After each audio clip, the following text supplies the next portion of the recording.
បាទក៏ក្រោយពីគេងព្រឹកឡើងលោកធ្វើការណាំហ្វាខ្ញុំត្រីអណ្ដាយបាទទេមកទាំងព្រឹកបាទហើយកក់កាហ្វេ15កែវបាទឥឡូវនេះគឺចែកកំពុងតែរៀបចំញាប់ដៃញាប់ជើងបាទហើយដើម្បីយកដឹកជូនគាត់បាទហើយនោះបងបូណាបាទបងបូណាកំពុងតែកាន់តែមានអំបៅដូងក្រអូបក៏ថាំងក៏អូបមែនតើហ្មងបាទចុះបើមកអូបមកទៀតបើ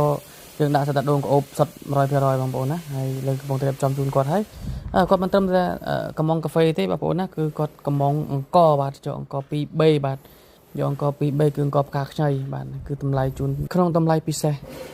បន្ថែមកំងមួយមុខទៀតគឺសាច់គោប្រមាណបាទលោកផងដែរដើម្បីយកទៅជប់លៀងបាទយកជប់លៀងថ្ងៃនេះជាមួយនឹងក្រុមការងាររបស់ពួកគាត់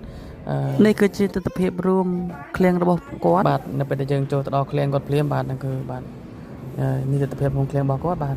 ហើយលោកថកែមកចាប់ចែកបាទចាប់ចែកបុគ្គលិកគាត់គ្រប់គ្នាបាទមួយកែវម្នាក់បងប្អូនណាកែវម្នាក់ដល់ពេលគាត់ហូបទៅថាឆ្ងាញ់ឆ្ងាញ់តាមពីមុនមកក៏មិនដែរហូបកាហ្វេឆ្ងាញ់ដូចអញ្ចឹងទេបាទពេលគាត់ក៏ហូបកាហ្វេម្ដងគាត់ចុកទ្រូងគាត់បាទគាត់អត់ស្រួលខ្លួនបាទគាត់ធីងធងបាទតែពេលគាត់ហូបកាហ្វេទៅកាហ្វេដូងក្អូបនេះគឺឆ្ងាញ់បាទឆ្ងាញ់មានកម្លាំងទៀតដែរហើយបងសេនាគាត់ខាងឯកទេសខាងផ្នែកជៀនត្រីបាទជៀនត្រីបាទគាត់ថាកាហ្វេនេះឆ្ងាញ់មែនតើបាទដាក់មួយកែវទៅគឺមានកម្លាំងមែនតើបងប្អូនណាមានកម្លាំងអញ្ចឹងនេះគឺជាទស្សនវិជ្ជារួមរបស់ក្រុមការងាររបស់ណាំហ្វាខ្ញុំត្រីអណ្ដាយបំពងបាទនេះគឺជាខាងផ្នែកបំពងបាទបំពងត្រីអណ្ដាយបាទបំពងត្រីអណ្ដាយបាទបំពងញោមហ្នឹងហើយនេះគឺជាដែលយើងរៀបចំជៀនរួចគឺយើងយកមកសម្រោះវាបាទសម្រោះវាស្ងួតហើយបានយើងយកមកបត់វាដាក់លើថងដើម្បីរៀបចំចែកជូនភ្ញៀវបាទបងប្អូនឃើញទេបាទនេះគឺទស្សនវិជ្ជាដាក់ជៀនបាទទាំងព្រឹកហ្មងបងប្អូនណាទាំងព្រឹកហើយម៉ោង9ហើយបាទហើយបងប្អូនទាំងអស់គ្នាខ្ញុំដៃខ្ញុំជើងបាទនេះគឺជាខាងផ្នែកត្រីបាទត្រីអណ្ដាយគឺដកឆ្អឹងចេញសល់តែសាច់បាទដើម្បីយកសាច់មកកិនឬក៏មកកញ្ចាំឲ្យមុននឹងយើងលាយយកទៅបំពងបាទឥឡូវនេះខ្ញុំសូមឲ្យបងប្អូនបង្វែរអារម្មណ៍ទៅស្ដាប់ទស្សនវិជ្ជាជាក់ស្ដែងការបំពងត្រីតើការបំពងត្រីនេះលឺសំឡេងយ៉ាងម៉េចបងប្អូនណាបាទអរគុណច្រើន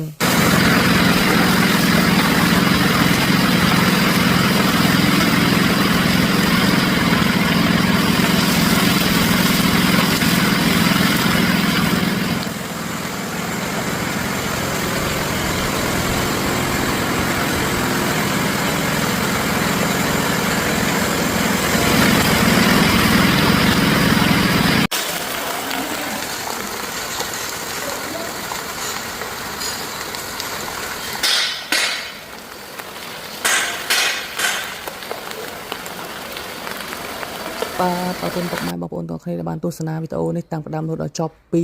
ទស្សនវិជ្ជាខ្លះៗសម្រាប់ការធ្វើ